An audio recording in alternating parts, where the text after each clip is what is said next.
وده كلفني بعد كده كتير في الاستوديوهات، يقول لي تقعد تصلي لغايه ما تبقى متعزي. فانا طبعا حاجز الاستوديو ما اعرفش يعني ايه تعزيه، كان يقول لي ما ترنمش غير وانت قدام المسيح.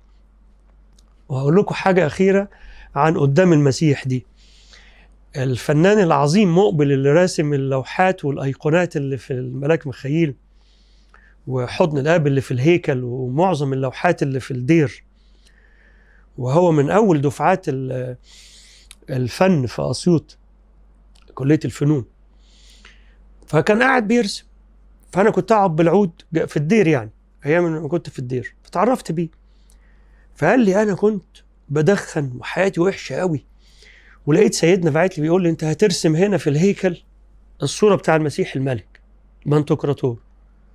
فقالوا لا لا لا لا، انا راجل وحش يا سيدنا، انا هرسم صور بره وبعدين انتوا تاخدوها بقى وتقدسوها. قالوا لا انت اللي هترسم. فمؤمن اللي بيحكي لي الكلام ده قال لي انا اول يوم بعمل حاجه تخطيطيه كده، ولقيت سيدنا خارج من المقر بتاعه اللي هو جنب الهيكل، الناس اللي في اسيوط عارفه الكلام، خارج وجايب له قربانه وطبق عسل. قال له زمانك جعان يا مقبل، خد كل. فقال انا سبت اللي في ايدي وقعدت اكل. وبعد ما اكلت القربانه الصغيره دي والعسل ما دخنتش لغايه النهارده. كان بيحكي لي حاجه اكتر من 20 25 سنه.